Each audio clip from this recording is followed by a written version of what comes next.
Hello and welcome back to Afjer Audiobooks. Today I will be reading one of my all-time favorite series, starting with Book 1. This is Ranger's Apprentice, Book 1, The Ruins of Gorlan by John Flanagan.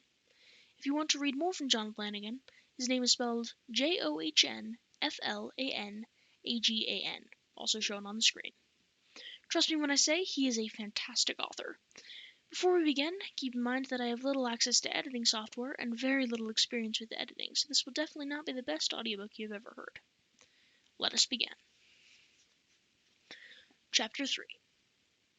Who's next, then? Martin was calling as Horace, grinning broadly, stepped back into the line. Alice stepped forward gracefully, annoying Martin, who had wanted to nominate her as the next candidate. Alice Mainwaring, my lord, she said in her quiet, level voice. Then, before she could be asked, she continued, I request an appointment to the diplomatic service, please, my lord. Arnold smiled at the solemn-looking girl. She had an air of self-confidence and poise about her that would suit her well in the service. He glanced at Lady Pauline. My lady, he said. She nodded her head several times. I have already spoken to Alice, my lord. I believe she would be an excellent candidate, approved and accepted. Alice made a small bow of her head in the direction of the woman who had become her mentor. Will thought how alike they were, both tall and elegant in their movements, both grave in manner. He felt a small surge of pleasure for his oldest companion, knowing how much he had wanted this selection. Alice stepped back in line, and Martin, not to be forestalled this time, was already pointing to George. Right, you're next. Address the Baron. George stepped forward. His mouth opened and closed several times, but nothing came out. The other words washed into surprise. George, long regarded by them as the official advocate for just about everything, was overcome with stage fright. He finally managed to say something in a low voice that nobody in the room could hear. Baron Arnold leaned forward, one hand kept behind his ear. I'm sorry, I didn't quite get that, he said. George looked up at the Baron and, with an enormous effort, spoke in a just audible voice. George Carter, sir. Scribe School, sir. Martin, ever stickler for the proprieties, drew breath to berate him for the truncated nature of his address. Before he could do so, and to everyone's evident relief, Baron Arnold stepped in. Very well, Martin. Let it go. Martin looked a little aggrieved, but subsided. The Baron glanced at Nigel, his chief scribe and legal officer, one eyebrow raised in question. Acceptable, my lord, he said, adding, I have seen some of George's work, and he really does have a gift for calligraphy. The Baron looked doubtful. He's not the most forceful of speakers, though, is he, scribe master? That could be a problem if he has to offer legal counsel at any time in the future. Nigel shrugged at the objection aside. I promise you, my lord, with proper training, that sort of thing represents no problem. Absolutely no problem at all, my lord. The scribe's master folded his hands together and into the wide sleeves of the monk-like habit he wore as he warmed to his theme. I remember a boy who joined us some 7 years back, rather like this one here, as a matter of fact. He had that same habit of mumbling to his shoes, but we soon showed him how to overcome it. Some of our most reluctant speakers have gone on to develop absolute eloquence, my lord. Absolute eloquence. The Baron drew breath to comment, but Nigel continued in his discourse. It may even surprise you to hear that, as a boy, I myself suffered from a most terrible nervous stutter. Absolutely terrible, my lord. Could barely put 2 words together at a time. Hardly a problem now, I see, the Baron managed to put in dryly. And Nigel smiled, taking the point. He bowed to the Baron. Exactly, my lord. It will soon help George overcome his shyness. Nothing like the rough and tumble of scribe school for that. Absolutely. The Baron smiled in spite of himself. The scribe school was a studious place where voices were rarely, if ever, raised, and where logical, reasoned debate reigned supreme. Personally, on his visits to the place, he had found it mind-numbing in the extreme. Anything less like a rough-and-tumble atmosphere he could not imagine. I'll take your word for it, he replied. Then to George he said, Very well, George. Request granted. Report to scribe school tomorrow. George shuffled his feet awkwardly. Mumble, mumble, mumble, he said, and the Baron leaned forward again, frowning as he tried to make out those low-pitched words.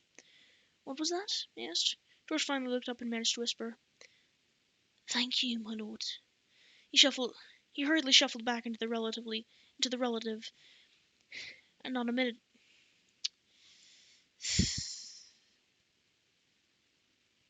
Anonymity.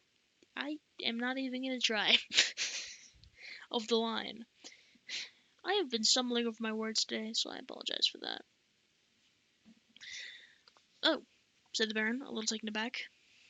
Think nothing of it. Now, next is... Jenny was already stepping forward. Blonde and pretty, she was also, it had to be admitted, a little on the chubby side. But the look suited her, and at any of the castle's social functions, she was a much sought after dance partner with the boys at the castle, both her year mates in the ward and the sons of castle staff as well. Master Chubb, sir, she said, now stepping forward right to the edge of the Baron's desk. The Baron looked into the round face and saw the eagerness shining there in the blue eyes, and couldn't help but smiling. What about him? He asked gently, and she hesitated, realizing that, in her enthusiasm, she had breached the protocol of the choosing. Oh, your pardon, sir, my Baron, your lordship, she hastily improvised, her tongue running away with her as she mangled the correct form of address. My lord, Martin prompted her. Baron Arl looked at him, eyebrows raised. Yes, Martin, he said. What is it? Martin had the grace to look embarrassed. He knew that his master was intentionally misunderstanding his interruption. He took a deep breath and said in an apologetic tone, I simply wanted to inform you that the candidate's name is Jennifer Dolby, sir. The Baron nodded at him, and Martin, a devoted servant of the heavy-bearded man, saw the look of approval in his lord's eyes. Thank you, Martin. Now, Jennifer Dolby. Jenny, sir, said the irrepressible girl, and he shrugged resignedly. Jenny, then, I assume you are applying to be apprenticed to Master Chubb. Oh, yes, please, sir, Jenny replied breathlessly, turning adoring eyes on the portly, red-haired cook. Chubb scowled thoughtfully and considered her. Could be, he muttered, walking back and forth in front of her. She smiled winningly at him, but Chubb was beyond such feminine wiles. I'd work hard, sir, she told him earnestly. I know you would, he replied with some spirit. I'd make sure you of it. Wow, okay. I'm so sorry, this is bad. I'd make sure of it, girl. No slacking or lollygagging in my kitchen, let me tell you. Fearing that her opportunity might be slipping away, Jenny played her trump card. I'll have the right shape for it, she said. Chubb had to agree that she was well-rounded. Arnold, not for the first time that morning, hid a smile. She has a point there, Chubb, he put in, and the cook turned to him in agreement. Shape is important, sir. All great cooks tend to be a bit rounded. He turned back to the girl, still considering. It was all very well for the others to accept their trainees in the wink of an eye, he thought, but cooking was something special.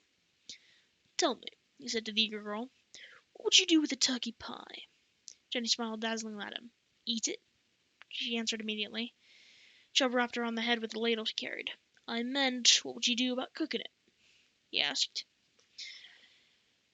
Jenny hesitated, gathered her thoughts, then plunged into a lengthy technical description of how she would go about constructing such a masterpiece. The other 4 wards, the Baron, his craftmasters, and Martin listened in some awe, with absolutely no comprehension of what she was saying. Chubb, however, nodded several times as she spoke, interrupting as she detailed the rolling of the pastry.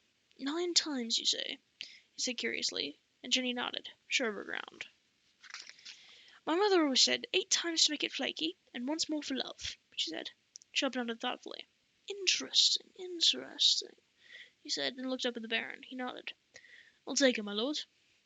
What a surprise, the Baron said mildly, then added, Very well. Report to the kitchens in the morning, Jennifer. Jenny, sir. The girl corrected him again. Her smile lightened up the room.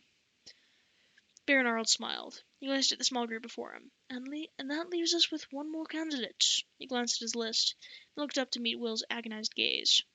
Gesturing encouragement, Will stepped forward.